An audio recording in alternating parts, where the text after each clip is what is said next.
en el sueldo. Muy bien, dejamos el tema de lo que ganan los congresistas y vamos a abocarnos a... El día jueves estábamos en la tarde en la sesión de pleno, un tema aprobado en el pleno, y de repente comenzamos a hablar de algo que ya parecía haber terminado, ya estaba cerrado, el tema de cuál es el horario para trabajar. Entonces el señor Pasión Dávila empieza su explicación y dice, vamos a dar una ley, o vamos a aprobar una ley para precisar, es el término que usó, lo que es el horario laboral, el horario de madrugada, el sobretiempo y demás. Y entonces esto fue aprobado en el Congreso en una votación muy ajustada, dicho sea de paso. Hay una reconsideración del señor Víctor Flores, de congresista fujimorista, quien estuvo en contra de aprobar esta ley porque decía que hacía mucho daño a las micro y pequeñas empresas. Y bueno, finalmente se sustentó y fue aprobado. Vamos a ver qué pasa con la reconsideración.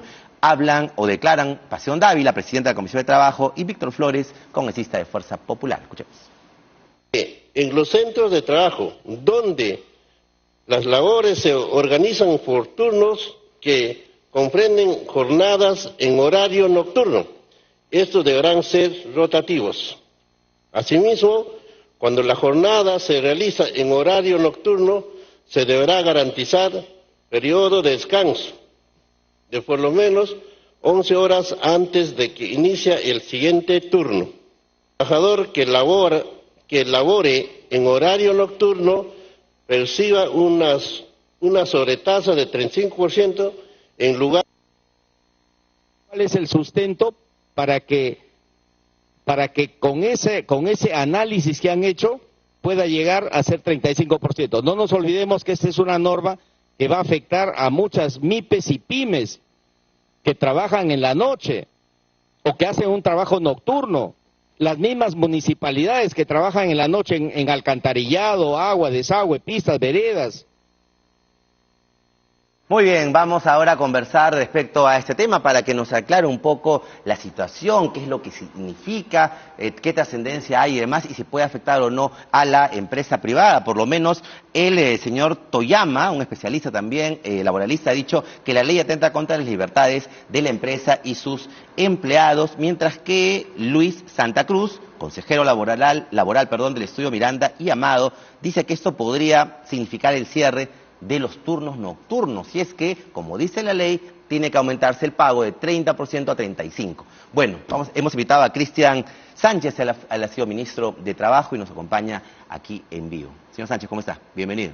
Gracias por la invitación, Jimmy. Buenas tardes. Buenas tardes. A ver, preocuparnos nuevamente en la ley del trabajo, el horario y todo lo que acaba de escuchar y seguro lo ha revisado. ¿Por qué? Es necesario precisar, como decía la ley, los temas laborales a nivel de horarios y demás. Sí, bueno, la legislación laboral que nos rige actualmente data del año 91, del año 92, son las reformas que inició el gobierno del señor Fujimori, ¿no? Dentro de ese paquete de decretos legislativos de esa reforma laboral estaba la regulación de la jornada de trabajo, ¿no? También se establecieron normas sobre los descansos remunerados, vacaciones, ¿no? Días no laborales a la semana, jornada de trabajo, sobre tiempos, y efectivamente esa legislación contenía varios vacíos, ¿no? Varios aspectos no regulados, ¿no? Uno de esos aspectos es, por ejemplo, cuánto es el tiempo mínimo de descanso que debe gozar un trabajador o una trabajadora entre una jornada y otra, ¿no? En otros países, en el sistema europeo, Europa es una comunidad que tiene todo un estándar de normas laborales que se respetan en diversos países de Europa, que además muchos forman parte de la OCDE. En países latinoamericanos, el Código de Trabajo de Chile, la legislación argentina, en Brasil, en Ecuador, en fin, por poner varios ejemplos, se regulan estos aspectos, ¿no? Cuánto debe descansar un trabajador entre una jornada y otra, ¿no? Cuántas horas extraordinarias debe trabajar como máximo en un mes, en una semana o en un ciclo anual un trabajador o una trabajadora, que son aspectos que no están regulados en la legislación nacional, ¿no? Dentro de esos aspectos está la sobretasa por el sobretiempo. Cuando yo como país tomo la decisión política de incrementar la sobretasa por trabajo en sobretiempo, en realidad estoy colocando un desincentivo para que las jornadas se extiendan más allá de lo normal, más allá de lo habitual, porque el trabajo en sobretiempo debe ser extraordinario, no puede ser impuesto, ¿no? Entonces, son aspectos positivos, pero más allá de lo positivo de esta medida, a mí me da la impresión, Jimmy, que lo que viene ocurriendo en el Perú, en política laboral o en políticas sociolaborales, es una suerte de buenas intenciones que van sin ningún sentido, sin ningún norte, sin ninguna idea de política sociolaboral, y eso ocurre en el Congreso y lamentablemente también en el Poder Ejecutivo, y es algo que venimos viviendo de hace muchos años atrás, ¿no? ¿Y por qué? ¿Por qué usted cree que lo que se ha aprobado no se materialice en el sentido de un bienestar para el trabajador, que es lo que se busca? Yo creo que es una medida favorable, por lo que ya he mencionado hace un momento, ¿no? Pero no forma parte de una visión sistemática de todos los problemas que vienen aquejando al mercado laboral peruano, ¿no? Empecé mencionando que los vacíos que contiene nuestra legislación datan de una reforma laboral de hace más de 40 años, ¿no? De los años 90, ¿no? Que además fue hecho en un periodo no democrático, cuando el Congreso se cerró. Algunos fueron decretos legislativos y otros fueron decretos ley, ¿no?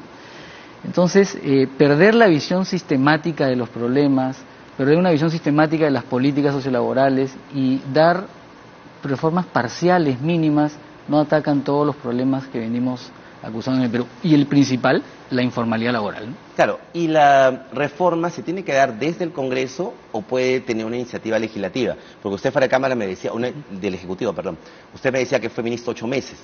Usted como ministro, ¿qué tanto pudo hacer o qué le faltó hacer, digamos, para tener esos cambios que necesitamos? Bueno, en primer lugar me faltó tiempo, porque 8 meses es poco para una gestión, ¿no? Pero igual, 8 meses ahora creo que está fuera del promedio, ¿no? El promedio es 4 o 3 meses, o sea, cada vez duran menos los altos funcionarios. Pero más allá de intérpretes, ¿no? Lo que necesitamos es un guión, ¿no? Es decir, una política. Pero ¿quién inicia esto? A eso me refería. Bueno, porque usted, digamos, el Congreso intenta hacer algo, pero el Ejecutivo tiene ministros y hay una cartera a cargo de esto. Claro, ¿Quién debe liderar eso? Las reformas deberían empezar por el Poder Ejecutivo, que es el que conduce la política de gobierno, ¿no? Que es el Poder Ejecutivo, de su competencia constitucional. El Poder Ejecutivo no tiene una política sociolaboral coherente, no tiene cómo afrontar problemas acuciosos, entre ellos la informalidad laboral que he mencionado, y el Congreso de la República tampoco, ¿no? Pero la competencia constitucional en cuanto a política de gobierno es el Poder Ejecutivo, no la tiene, no la ha tenido, y venimos hasta ahora asistiendo a un mercado laboral que acusa problemas que se van amplificando y nadie los puede resolver de manera sistemática y coherente, ¿no? Entonces, no se trata solo de medidas puntuales, se trata de una visión de todo el problema en su conjunto, ¿no? Por ejemplo, todo lo que tiene que ver con pensiones, lo que tiene que ver con seguro social de salud, ¿no? Lo que tiene que ver con jornada de trabajo, contrato de trabajo, y un aspecto que a nadie le interesa en este país, que es el tema sindical, el tema de las relaciones colectivas de trabajo. Es una política que debe ser abordada de manera conjunta, de manera sistemática, y no puntualmente, porque se relacionan todos estos aspectos, ¿no? Correcto. María Carmen Alba ha presentado un proyecto de ley para, digamos, precisar lo que es el teletrabajo y no hacer otras cosas durante estas 8 o las horas que estemos haciendo teletrabajo. Vamos a escuchar, antes de tener su opinión, a la propia María Carmen Alba, y vino esta semana a Canelén, estuvo con Pancho de Pierola, y eso fue lo que les dijo en Mundos Paralelos. Nadie te puede molestar ni pedir nada en las horas en que tú no estás en ese acuerdo con tu empleador. En esas horas tú haces todos los temas domésticos, porque a ti te pagan por trabajar, ¿no? No te pagan para hacer temas domésticos. ¿Cuál es tu lugar de trabajo? No puedes estar en donde tú quieras. Eso está en la ley ahorita, sí. Tú dices, yo trabajo en mi casa y tienes tu horario. Así es el contrato con el teletrabajo con cualquier empleador. Incluye el horario. Tienes tu horario. Incluye el Estado también porque... Sí, tienes tu horario, por supuesto, todos. Claro, lo explica ella de la manera bien, como es ella, no característica, pero se tiene que precisar porque, por ejemplo, en redes bromeaban, ¿no? Ahora el Congreso se preocupa en fijarse a qué horas debo lavar los platos y demás. Entonces, ¿esta ley puede ayudar, puede mejorar algo? Creo que no tiene mucho sentido, ¿no? Porque igual tú que cumples un horario, cualquier ciudadano, ciudadana, trabajadora asalariado que cumple un horario, en el tiempo que cumple ese horario y que está poniendo a disposición su fuerza de trabajo para su empleador, pues tiene que cumplir con sus obligaciones laborales, ¿no? Eso es evidente. Sea teletrabajador, es decir, trabaje desde su domicilio u otro lugar distinto al centro de trabajo, esté en el centro de trabajo. Tú estando dentro del centro de trabajo o fuera como teletrabajador, tienes que cumplir con tus obligaciones, ¿no? Entonces, colocar en la ley que los tiempos en que incumplas tus obligaciones te serán descontados, es una cuestión absurda, ¿no? Porque siempre es así. Desde que tú tienes un contrato de trabajo, desde que aceptas voluntariamente trabajar de manera subordinada, tienes que cumplir con tus deberes, ¿no? Y si los incumples, o te descuentan o te sancionan. Lo que ha sorprendido es que ella señala exactamente en su proyecto de ley labores domésticas, no poder hacer labores domésticas en esas horas. Claro, tampoco puedes ver televisión, ¿no? Obviamente, ¿no? O sea, no puedes hacer nada que incumpla el contrato de trabajo, eso es evidente, pero eso no tienes que colocarlo porque eso es parte de los deberes de todo trabajador, ¿no? Sea que trabajes en un centro de trabajo presencialmente o sea que prestes los servicios desde un lugar distinto o tu domicilio, ¿no? Hay otros problemas del teletrabajo, ¿no? La idea del teletrabajo, como todas las medidas, como otro conjunto de medidas para flexibilizar, por ejemplo, la jornada de trabajo, los horarios, los turnos, ¿no? Por ejemplo, una bolsa de horas anual u otras medidas que adoptan las empresas, tienen por objetivo conciliar la vida privada, la vida personal, la vida familiar, el ocio, el derecho al ocio, el derecho a hacer lo que uno quiere hacer con su vida más allá de trabajar, con el trabajo, para mejorar la productividad, ¿no? Esa es la idea que está detrás de todas estas medidas, ¿no? Pero cuando ese objetivo se pierde de vista, salen este tipo de propuestas totalmente ajenas a lo que se debe buscar, ¿no? Uno de los grandes problemas del teletrabajo en el Perú es que se colocó en la ley de teletrabajo que aprobó el Congreso que, por regla general, el empleador debe asumir el costo de las condiciones de trabajo que utiliza el trabajador para brindar sus servicios fuera del centro de trabajo, de su domicilio, por ejemplo, el costo del Internet, de la conexión a Internet, salvo pacto en contrario. Ya sabemos, pues, Jimmy, cómo es el pacto en contrario en el Perú, donde no hay sindicatos, pues, ¿no? Simplemente el empleador te impone, mira, lo tomas o lo dejas, firma y el trabajador termina firmando y aceptando asumir él mismo el costo del Internet, de las condiciones, hasta a veces el costo de reposición del uso intensivo que se le da a una máquina como una laptop o una tablet o un celular, ¿no? Y eso en otros países es distinto, ¿no? Y eso no se ha modificado, ¿no? Y eso es un grave error. Estamos preocupándonos en temas que no nimios, tienen fondo, poco sustanciales, ¿no? Y lo que demuestra esto es un afán de figurar políticamente, ¿no? En un contexto además de crisis política y con serios problemas que va a enfrentar la economía, conforme ya lo ha dicho el propio presidente del BCR, ¿no? Así es 0.9. 0.9. ¿Usted pensaba, menos que uno? Esto, llegar a esta situación? No, pero ya se vislumbraba que luego del rebote tras la crisis de la pandemia, el crecimiento se iba a ralentizar, pero no en la medida como lo estamos viendo, ¿no? Y estamos discutiendo estas cosas, ¿no? Claro que sí, y propuestas de propios congresistas y quien ha tenido la máxima autoridad en el Congreso, en este caso, ¿no? María del Carmen Alba. ¿Qué debemos hacer, por ejemplo, en el Congreso? Los congresistas hacen virtualidad. Usted los ha visto, de todos vemos a los congresistas que no van a las comisiones y demás. ¿En otros países es así? ¿Los congresos son así? ¿Se mantiene la virtualidad? Bueno, Jimmy, una cosa es la virtualidad y otra cosa es no teledescansar, ¿no? Como hemos visto en algunos casos, no de teletrabajo, sino de teledescanso, en plena jornada, sin ningún tipo de sanción a altos funcionarios que utilizan el tiempo para otra cosa menos para trabajar, ¿no? Tiene mucho también que ver con la idiosincrasia y de alguna manera con esta cultura política que predomina en nuestro país, ¿no?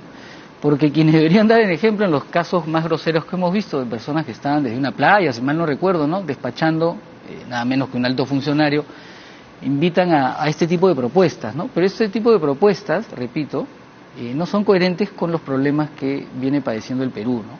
Se requiere una agenda sociolaboral, se requiere una reforma. Que va más allá de, y no es para ir contra ningún trabajador, por supuesto, de preocuparnos en el sueldo mínimo, sino que es importante, sino también las condiciones de todo trabajador. El sueldo mínimo es importante, claro, pero también son importantes otros temas. Y toda reforma, Jimmy, esto quería resaltarlo, debe empezar con un espacio de diálogo social, ¿no? Debe pasar por un legítimo espacio de diálogo social para que los trabajadores, los empleadores y el Estado primero traten de intercambiar pareceres sobre la política que requerimos como país y no imponer las políticas como fue la reforma de los años 90, ¿no? Que fue impuesta, que generó mucho de conflicto colectivo, que debilitó a las organizaciones sindicales y ha traído gran parte de las consecuencias que padecemos hoy por hoy en el mercado de trabajo, ¿no? Cuando el Congreso se pronuncia sobre incremento de aumento de sueldo, ¿es generar polémica o contribuye en algo? Bueno, yo creo que, mira, este tema del incremento de los salarios, ¿no?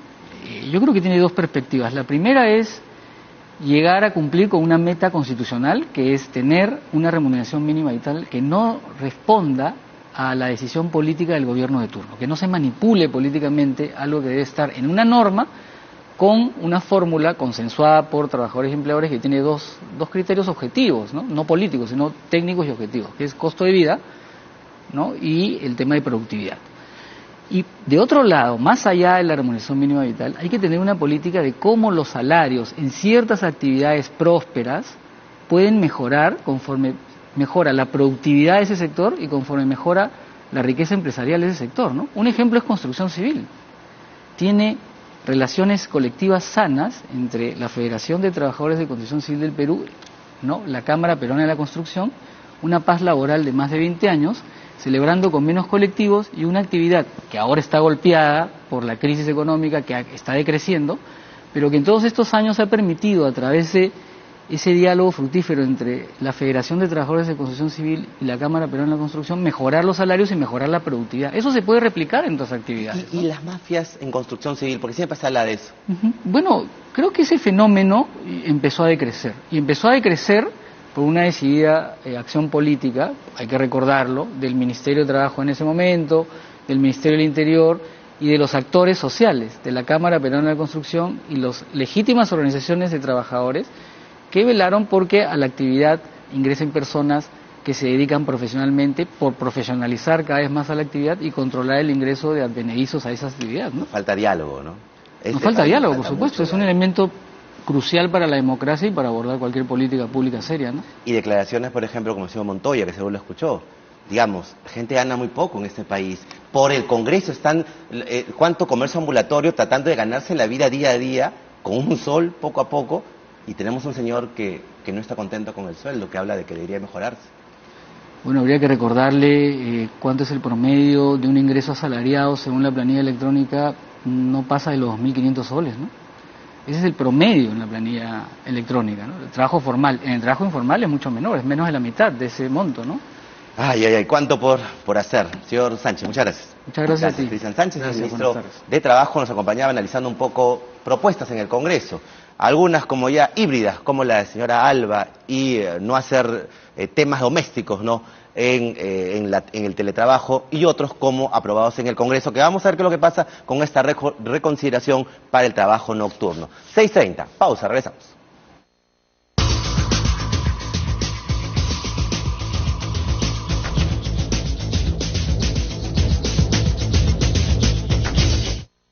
Nada como una escapada de fin de semana. ¿Y pensaste en dejar tu casa protegida con Verisur? Nuestros sistemas detectan y verifican